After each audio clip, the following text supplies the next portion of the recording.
Dia bagi jalan. Sebab tu kita create, bukan hanya program, kita create channel. Astro Warna kita create, Astro Cerita kita create. Pada mulanya saluran Astro Warna yang sebelum Warna. Saya kata okay, kita kena ada satu comedy channel. Pada 6 bulan pertama channel tu tak laku. Maknanya orang tak subscribe. 6 bulan pertama Malaysia weh. Dan kita perlu satu bullet yang boleh tembus. Dan bullet itu Maharaja Lawak. Dia the best of the best. AR Badul pun compete waktu tu. Betul. Orang-orang lama pun compete. Aflin, Sepah, Johan Zizan waktu tu. Bayangkan sukses Maharaja Lawak. Dia crash the call center. Untuk orang nak subscribe. Our deputy chairman call kita, Astro marah-marah. Kenapa? Macam mana boleh jadi macam ni? Dia kata, Maharaja Lawak. Maharaja Lawak one show aja. That one show crash the call center. Just mic check 1 2. You're listening to OK Let's Go. Okay, let's go. Tapi The number one podcast in Singapore. Selamat kembali dalam podcast OK Let's Go. Kita masih bersama dengan the one, the only Dato' Kai. Yes, sir. It's a creative intellect. Aku tak tahu. Aku just came up with that. Nice. Aku setuju dengan kau. Creative intellect. Bukan saja dalam bidang hiburan, tapi kalau kita datang ke art galeri ni, boleh kita tengok pemikiran kreatif Datuk dicurahkan ke atas painting pun sangat-sangat kreatif. Dan saya orang kata tu really interested sebab kita asalnya kreatif. Kau pun kreatif. Kita selalu clash dengan orang corporate. Ini panjang sangat ni, kau tak boleh sebut tu, kau tak boleh sebut ni, sponsor tak nak masuk gerbak-gerbu. And Dato' Kai, you seamlessly masuk daripada creative punya background into the corporate punya. You set into some sort of bureaucracy. You are the decision maker. Macam mana tu? That's a difficult skill to do.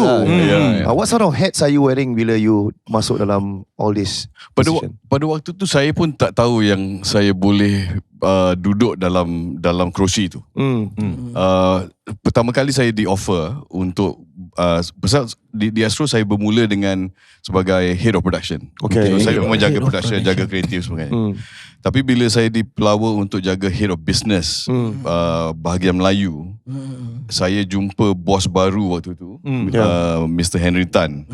Saya kata dengan Henry, aku punya degree is in sculpture, bukan management, bukan accountancy. Buat sculpture. Dia kata tak apa, I want someone yang faham market. So, itu pintu pertama yang saya nampak. Actually management ni bukan pasal nak jaga orang, dia jaga market. You understand the market. Waktu tu kerja saya adalah untuk create shows yang market suka. Dan bila kita dah tahu, aku punya kerja untuk create show je lah. Dan saya mempunyai army di bawah saya untuk run. Kita brainstorm, idea ni bagus, okay, kau jalan. Idea ni bagus, jalan. Idea bagus, jalan. Sebab tu kita create, bukan hanya program, kita create channel. Astro Warna kita create, Astro Cerita kita create. Macam Astro Warna untuk komedi saja, Ria untuk drama saja. Bila saya masuk dulu, Astro cuma ada satu je saluran Melayu, Astro Ria. Saya ingat tu. Ketika itu Raja Lawak pun disiarkan di Ria. Betul. So Astro Awani ni semua your idea? Astro Awani news saya tak jaga. Pasal news dah melibatkan hal-hal politik, government. Maksudnya untuk control the Malay entertainment Malay content. Malay entertainment channel saya jaga. Betul. So selepas tu muncullah sekarang ni Astro hari ini dah ada dalam 7 ke 8 saluran Melayu. Malay entertainment. Betul tu. Entertainment. Tapi kenapa, macam mana saya boleh masuk? Sebab saya faham kehendak bisnes tu apa. Dan we need to create channels, we need to create opportunities atau produk yang buat orang bayar. Betul, orang nak bayar. Misalnya macam Maharaja Lawak. Bila pada mulanya saluran Astro Warna yang sebelum Warna. Saya kata okay, kita kena ada satu comedy channel. Waktu tu di Malaysia tak ada banyak producer yang tahu buat comedy show. Selain daripada Osman Afshar, Mafli Chowki dan beberapa. Tapi saya rasa ini yang tak ada dalam market. Right. Bila saya buat tu, saya lepas tu kita fikir macam mana kita nak cari orang ni. Yalah. Nak produce komedi kan. Pada 6 bulan pertama channel tu tak laku. maknanya orang tak subscribe. 6 bulan. 6 bulan pertama. Malaysia weh. Sebab pada diorang macam mahal tau. Orang beli Astro, diorang suka tengok yang free. Asyik. Dan pada waktu tu kita pun producer penerbit drama yang nak buat drama komedi, dia akan buat benda-benda bodoh lah, macam sound effect, yang slapstick. Dia macam mana Atuk handle Mr. Henry Tan tu? Time 6 bulan pertama tak jual. Nak menjawab dengan dia. Nak menjawab. Henry, nasib baik Henry dengan saya, kita berdua faham yang kita perlu time. Okay. Oh, nasib baik. Dan kita perlu satu bullet yang boleh tembus. Dan bullet itu Maharaja Lawak. Bila kita buat Maharaja Lawak, Cari talent lah kira. Dia the best of the best. AR Badul pun compete waktu tu. Betul. Orang-orang lama pun compete. Aflin, Sepah, Johan Zizan waktu tu. Sebab tu untuk bawa orang-orang lama masuk. Jalil Hamid pun bertanding. Tapi saya satu nak puji lah tu. Bukan saja Maharaja Lawak membuatkan Astro Warna terjual, tapi yang saya tahu Maharaja Lawak juga masa kita buat undian menggunakan SMS. Pun ada. How the big money Astro buat kan tu kan. Betul. Dahsyat. Bayangkan sukses Maharaja Lawak. Dia apa kata orang tu, crash the call center. Untuk orang nak subscribe. Warna dia kena call, the call center crash. Dan saya ingat lagi waktu tu our deputy chairman call kita Astro marah-marah. Kenapa? Macam mana boleh jadi macam ni? Dia kata, Maharaja Lawak. Maharaja Lawak one show je. That one show crash the call center. Tapi dia orang pandai. Pada ketika itu yang saya ingat, Maharaja Lawak mula-mula dia orang akan pancing di Ria untuk satu episod. Okay. So bila kita dah tengok, okay, aku tak subscribe Warna ni. Aku tengok di Ria. Alamak, tiba-tiba suddenly host di AC Mizal, guys, minggu depan kita dah takkan disiarkan di Ria, kita hanya akan ada di Warna. Macam damn, aku nak tengok apa jadi. Kau bagi aku gantung. Itu idea dia. So kita akan buat benda gantung lagi. Dan lepas tu baru jual. So selain daripada itu, saya perlu faham market, saya perlu faham macam mana nak expand. Dalam management kita kena fikir dua benda je. Expansion, risiko. Apa yang kita perlu tahu, risiko luaran macam sekarang ni. Okay, the TV business or media business, platform business is under a lot of threat. Tapi content business meletup. Okay. In a small pieces. Dulu Henry selalu ada sebut benda ni, the Jaws versus Piranha. Okay. Dulu kita waktu tu Astro macam Jaws lah. Betul lah. Tapi dia dah warning, dia kata ni piranha ni akan muncul.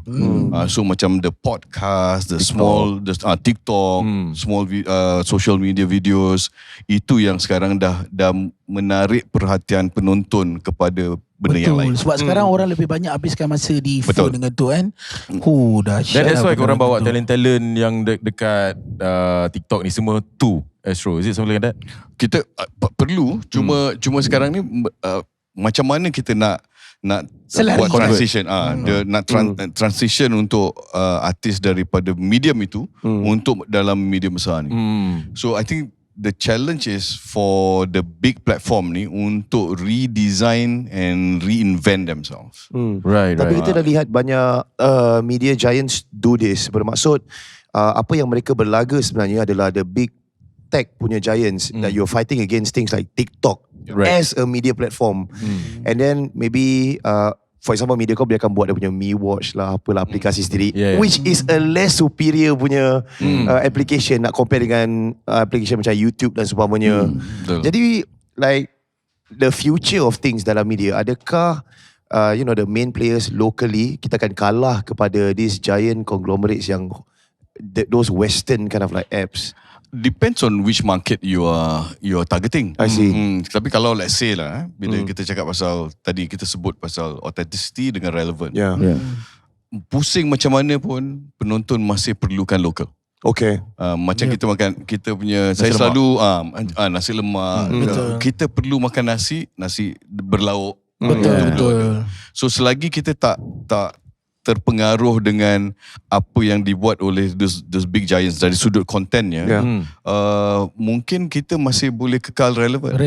Itu kan. Cuma sekarang ni kita perlu ada satu platform streaming yang memang champion the locals. Right. Siapa champion locals menang. Macam mana Astro buat dulu. I see. Dia champion the local dengan Maharaja Lawak. Maharaja Lawak dengan dia sukses lah. dia sukses. So, Baik tu. siapa yang berani buat tu, dia akan menang. Okey tu, saya tahu Datuk bukan hanya di Astro sebagai Malay punya konten yang control. Okay. Dan after that Datuk berhijrah ke Media Prima. Sekejap je. Tapi saya nak tahu tu, tadi kita duk sembang tentang kreativiti, tentang indahnya pekerjaan Datuk. Tapi di sepanjang 2 stesen yang Datuk pernah bekerja, 2 saluran di Astro dan di Media Prima, apa the worst scenario yang pernah Datuk hadap sebenarnya? Selain daripada kena handle Syuk yang problem. No, can we go there nanti? Aku nak tahu macam mana perbincangan Datuk dengan Syuk ni. Datuk marah dia kata macam Syuk. Mana cakap? Alamak, aku punya artis ni. Salah pula. Tapi Syuk ni dia jenis yang apa yang dia rasa pada waktu tu dia keluarkan. Betul. Dia marah je lawak waktu tu. Kita ada masalah-masalah seperti terpaksa extend 3 minutes delay daripada 1 minute jadi 5 minutes. Itu yang saya bagi tahu kat dia pada masa tu saya adalah artis yang pertama yang menyebabkan Astro kena saman. Masa Maharaja Lawak tu ada satu ketika part kami buat lawak tentang keris. Dan kita Astro kena hentam dan tiba-tiba jadi delay 5 minit. Itu salah satu. Itu kes saya tu. Okey, saya minta maaf lah. Tak perlu nak bangga sangat. Tak bangga. Okay, saya malu tu. Okey, selain tu the worst scenario sudah. Orang kata terus switch I think the scenario yang tough untuk kita ni ialah kerana advertising dollar is dropping. I see. So advertising dollar is dropping. Macam mana kita nak tarik minat clients untuk keep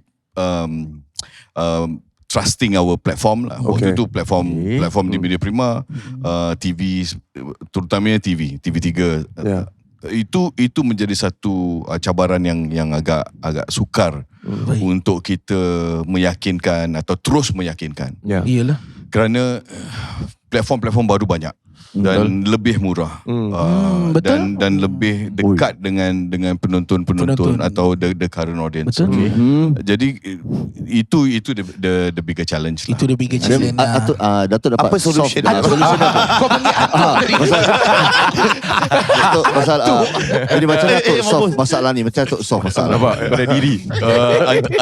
Antara yang kita buat ialah pada waktu COVID tu, kerana sekolah-sekolah tutup dan kita ada saluran NTV7 yang boleh kita gunakan untuk jadikan itu jadi kita punya classroom. Ya.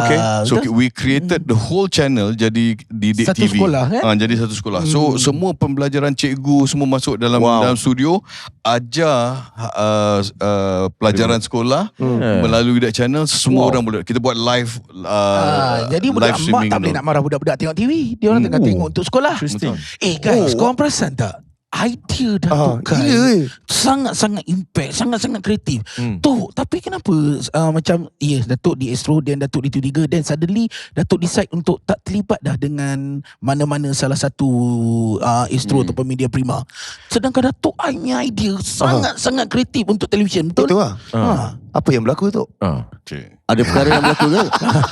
Mungkin ada yang jujur saya tanya tu. Sebab idea Datuk wow. Kalau saya sebagai stesen, ini orang yang kita kena. Kalau saya Henry Tan, saya hold Datuk 30 tahun. Lama sial. Lama. Saya rasa macam mana saya keluar dari Singapura. Baik tu. Macam tu yang saya rasa sekarang. Saya rasa macam bosan buat benda yang sama. Saya dah rasa macam ini dah checkmate dah. Saya rasa saya nak buat barang baru. Baik. Saya bila banyak offer sebenarnya. Bila saya keluar, saya decided nak keluar dari Media Prima. Ramai yang bercakap offer, bersembang. Cuma saya rasa yang aku nak buat barang lain. So maka tu saya kata okay, bulan 12 yang lepas saya di Singapura di Asia TV Forum, saya announce yang saya akan buat filem P. Ramlee. Dan Datuk keluar pada television, Datuk set up your own production. Saya. So Datuk boleh bantu sikit sebanyak untuk manage Okay Let's Go macam mana untuk kita Adakah Boleh, Datuk boleh. akan menjadi CEO Finas? Itu tugas yang memerlukan orang yang lain daripada Betul, yang memilih I see. board.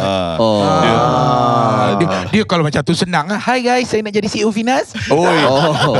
Tak pasal Finas tu dia memerlukan seorang yang faham tentang policy, tentang law, tentang legal. Right. Dan saya bukan orang tu. Saya lebih suka create. Kreatif. Saya boleh pergi consultation macam okay let's go kalau nak pergi macam mana. Datuk tengah pitching, Datuk tengah pitching. Kan? Dah yang fikir pun tadi dekat band.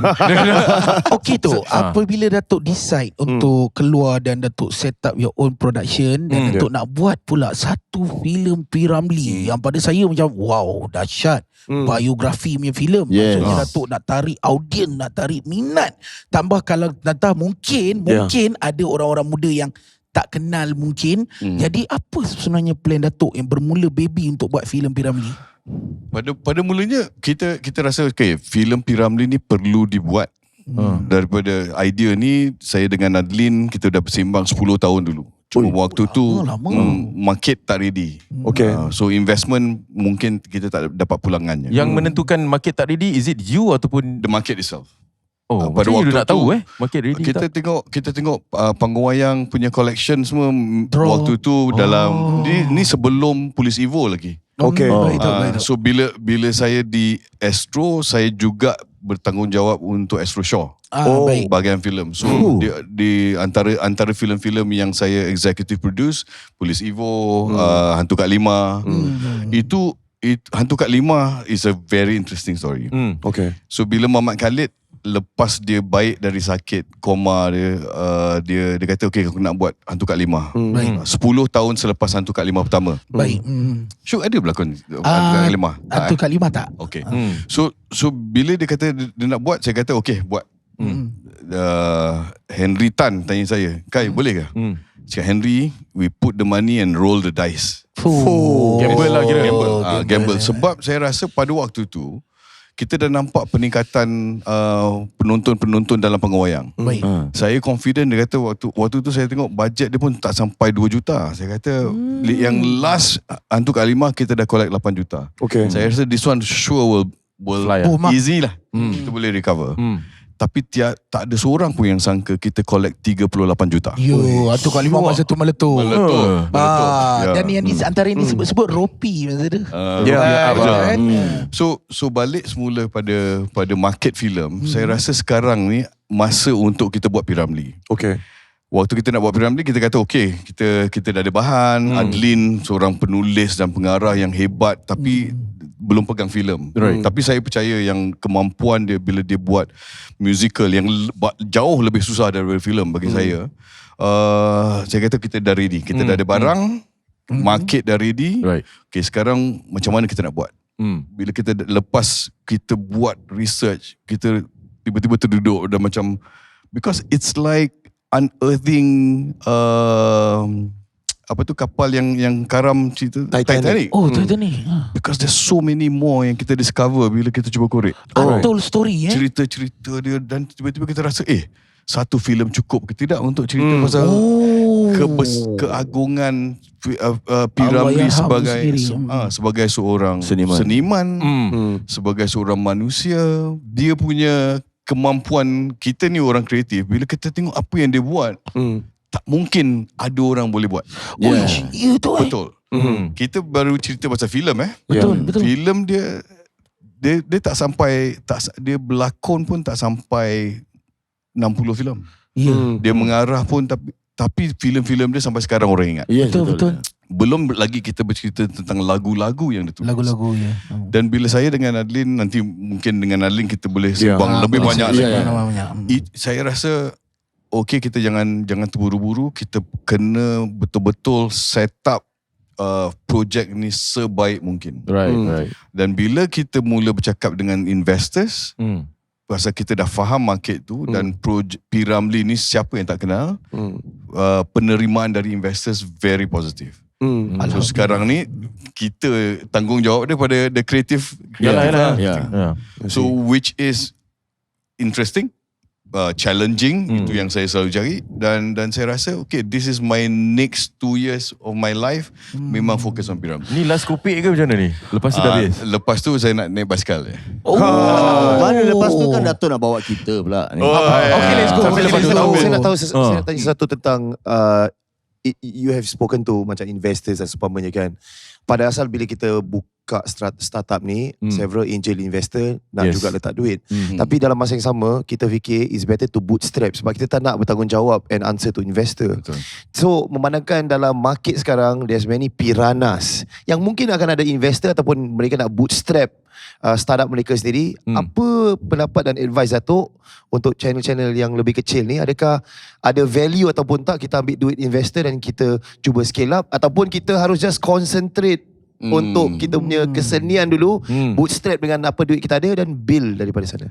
Saya lebih nak menggalakkan, kalau let's say especially bila you all dah bertapak dah, okay, that the offers will come. Tapi apa yang you nak guna duit tu, nak guna duit tu untuk apa?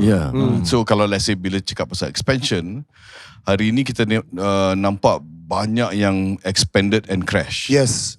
Expand and crash.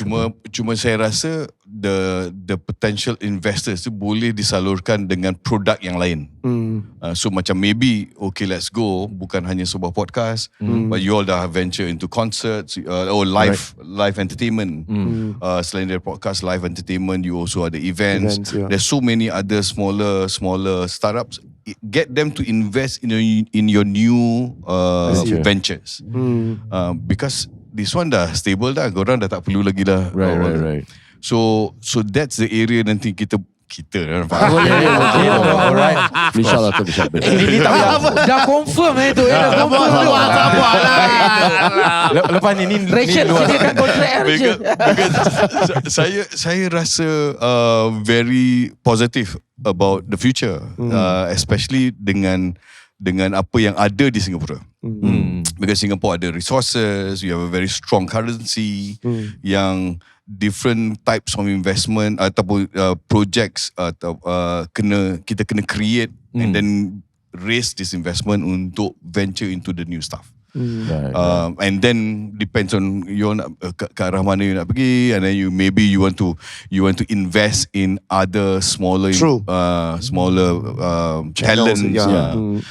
Di Indonesia, why not? Boleh ke? Indonesia tu besar sangat tu. Ya Allah, macam mana ni? Dato' boleh bawa. Boleh, insyaAllah. Ya Allah, Dato' boleh managekan portfolio kita sebanyak 5 juta ni. Kita tak tahu nak buat mana ni. Apa kau? Baik, terima kasih Dato'. Dan banyak lagi yang sebenarnya kami nak tanya, tapi oleh kerana masa sangat suntuk. Tapi kita akan bersama dengan Adlin Aman Ramlee bagi untuk Dato' punya filem P-Ramlee. Yes, dan di sanalah kita akan tanya lebih banyak lagi berkenaan dengan projek Dato'. Seterusnya, terima kasih kerana menonton. Kita menyaksikan video seterusnya di lain kesempatan. Bye-bye. Just mic check 1 2. You're listening to OK Let's Go. Okay, let's go. Rapi number 1. The number 1 podcast in Singapore.